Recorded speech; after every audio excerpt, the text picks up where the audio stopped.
చెప్పాలి రాంబాబు. ఏం మాట చెప్పు. మరి ఎప్పటి నుంచో చెప్పాలనుకుంటున్నాను, కానీ నువ్వేమంటావునని భయపడి చెప్పట్లేదు. పర్లేదులే చెప్పు. మరి మరి నువ్వంటే ఇష్టం. నిన్ను ప్రేమిస్తున్నాను. ఆహా అలాగా, అందుకేనా ఎక్కడ కనిపించిన అదోలా చూస్తున్నావు.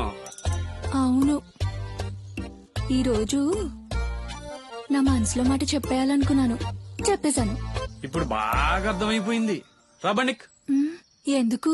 ప్రేమంటే ఎంత గొప్పదే, ఎక్కడ పడితే అక్కడ చెప్పేసుకుంటారేంటి? ఒక ఫీల్ తో చెప్పాలి. నిన్ను చోటకి తీసుకెళ్తాను, అసలు జీవితంలో మర్చిపోలేవు. ఎక్కడికి వెళ్దాం? అది మాత్రం అడక్కో, సస్పెన్స్. అక్కడికి వెళ్ళాక చూసి నువ్వే షాక్ అవ్వాలి. నాకు ఓకే గాని ఎవరైనా చూస్తారేమో. ఎవరో గుర్తుపట్టకుండా మొఖాన్ని ముసిగేసేసుకుంటారు కదా, ఇంకెందుకు లేటు, వేసేసుకో. ఇంత తొందరగా ఎక్కించేసుకుంటావు అనుకోలేదు రాంబాబు.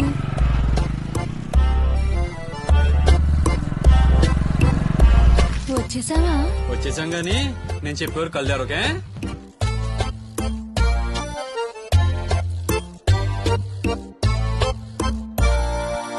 తెరవనా? ఇంకా తెరవకు.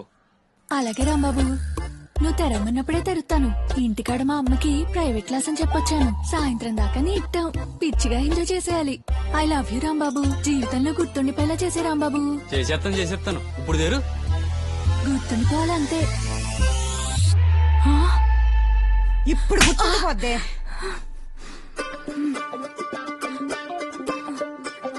నన్నే ప్రేమిందని చెప్తావే, ఎంత ధైర్యం నీకు?